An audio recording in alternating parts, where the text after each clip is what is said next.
السلام عليكم متتبعين قناة لمسات ذكاء. كنتمنى تكونوا لاباس عليكم وفي صحة جيدة ان شاء الله. اليوم فيديو جديد غادي نحضر فيه معكم وصفة ديال واحد لاطاخت اللي كنصايبوها بلي فخوي كتجي زوينه.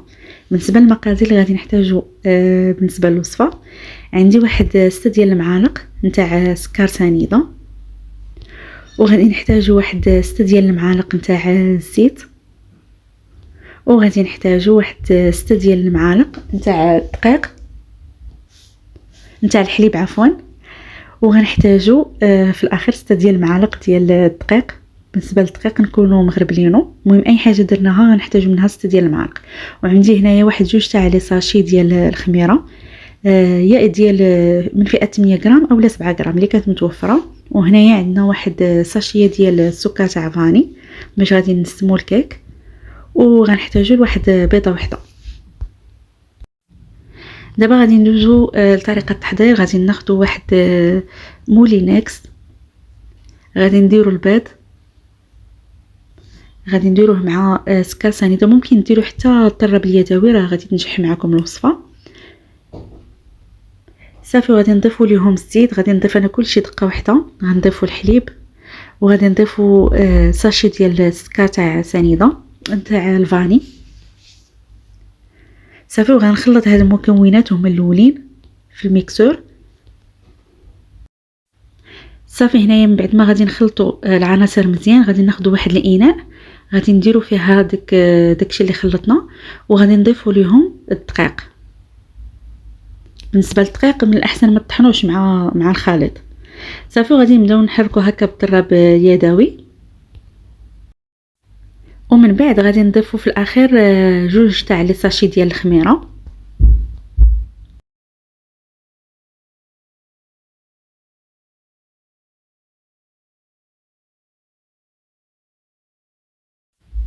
صافي دابا غادي ناخذوا المول اللي غندخلوه الفران، كنكونوا داهنينه مزيان بالزبده وراشينه بالدقيق. غادي نفرغ فيه هذاك الخليط،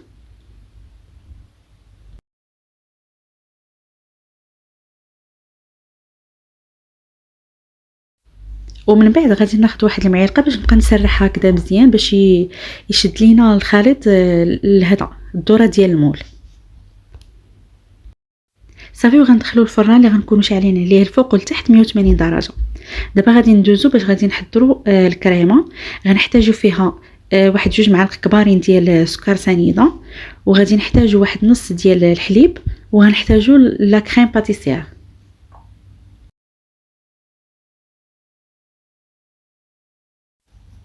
صافي دابا غادي ناخذ واحد الكاسرونه غادي نديرو فيها سنيده، وغادي نضيفوا عليها واحد 3 المعالق ما عامرينش ديال لا كريم.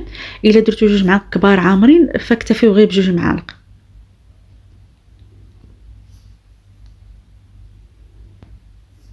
وغادي نضيفوا الحليب.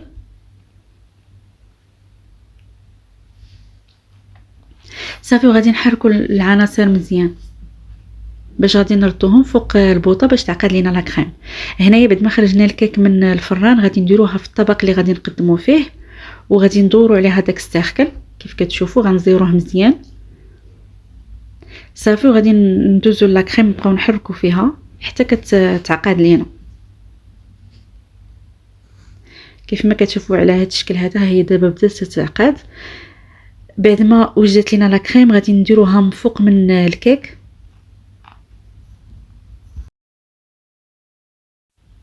ومن بعد غادي ندوزو باش نوجدوا لي فخوي اللي غادي نديروهم الفوق. انا هنايا درت البنان وشويه تاع الخوخ وشويه ديال الفراز. بالنسبه لي فخوي كيبقاو على حسب اللي متوفر عندكم. صافي كنجيبوهم كنستفوهم هكذا من فوق من ديك لا كريم اللي درنا.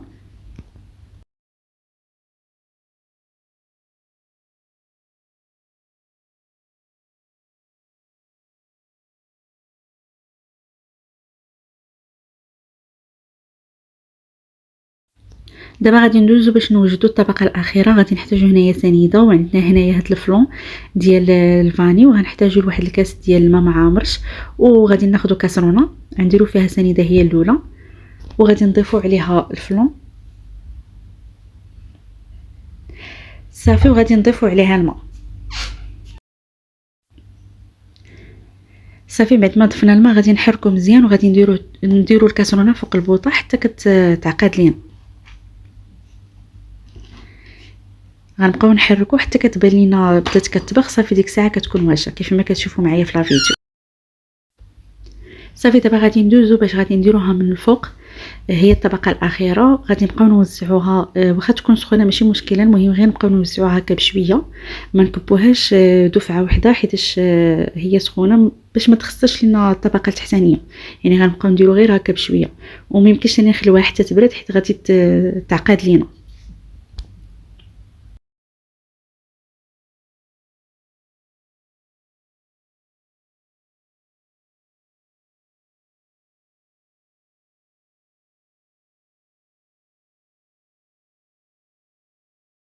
صافي كيف ما كتشوفوا معنا هنا بعد ما شدات في راسها غادي نحيدو السخكل. وكان هذا هو الشكل النهائي نتاع الوصفه ديال اليوم. كنتمنى تعجبكم، ما تنساوش الاشتراك في القناه وتفعيل زر الجرس باش يوصلكم اي جديد. بسلام عليكم مع وصفات جديده ان شاء الله، وما تنسونيش من الدعم ديالكم.